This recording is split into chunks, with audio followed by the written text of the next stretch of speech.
বাংলাদেশের পরিস্থিতি নিয়ে ত্রিপুরায় ক্ষোভের আগুন ক্রমশ বেড়ে চলেছে। বাংলাদেশের বিভিন্ন অঞ্চলে সংখ্যালঘু হিন্দু সম্প্রদায়ের নারী পুরুষ নির্বিচারে প্রায় প্রতিনিয়ত বৃদ্ধি পাচ্ছে নির্যাতনের ঘটনা। বিভিন্ন স্থানে হিন্দু ধর্মাবলম্বীদের মন্দির এবং আশ্রমগুলিতে চলছে সহিংস হামলা, লুটতরাজ, অগ্নিসংযোগ। পাশাপাশি চিন্ময় প্রভুকে অকারণে গ্রেফতারের প্রতিবাদে সোচ্চার হল হিন্দু সংঘ সমিতি। মঙ্গলবার হিন্দু সংঘ সমিতির উদ্যোগে সার্কিট হাউস স্থিত আগরতলা বাংলাদেশ সহকারী হাই কমিশনের অফিসের সামনে বিক্ষোভ সংঘটিত হয়। হিন্দু সনাতনী সমাজের নাগরিকরা এই বিক্ষোভ মিছিলে সামিল হয়ে আওয়াজ তুলেন, বাংলাদেশের সংখ্যালঘু সম্প্রদায়ের উপর আক্রমণ মানছি না। অবিলম্বে হিন্দুদের ওপর এবং মন্দিরের ওপর আক্রমণ বন্ধ সহ চিন্ময় প্রভুকে বিনা শর্তে মুক্তি দেওয়া হোক, নতুবা হিন্দু সনাতনীরা আরো বৃহত্তর আন্দোলনের পথ বেছে নেবে বলে হুঁশিয়ারি দেন বিক্ষোভ মিছিল থেকে। বাংলাদেশের তত্ত্বাবধায়ক সরকারের প্রধান ডক্টর মোহাম্মদ ইউনূসের মদতেই এসব হচ্ছে বলে অভিযোগ করেন সুবল ভৌমিক।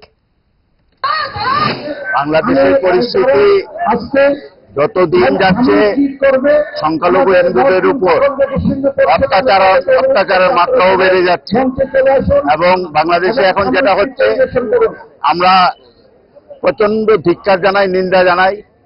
আপনারা দেখেছেন দীর্ঘ সময় ধারাবাহিকভাবে বাংলাদেশের সংখ্যালঘুদের উপর অত্যাচার এবং নির্যাতন চলছে।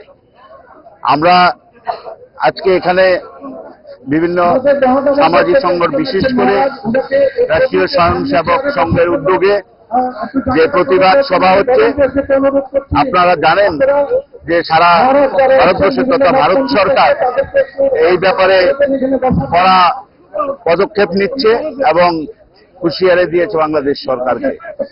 এখানে বাংলাদেশে একটা সরকার যার মাথায় একজন নোবেল শান্তি প্রাপ্ত একজন আছেন, মোহাম্মদ ইউনূস। উনি সরকারে উনি প্ররোচনা দিচ্ছেন। ফাস্ট ফুড তো ফাস্ট লাইফের একটা পার্ট, সো প্রবলেম তো হবে, বাট আমার সলিউশন তারা 5 দশক ধরে গ্যাস, অম্বল ও পেটের সমস্যা একমাত্র সমাধান গ্যাস নল।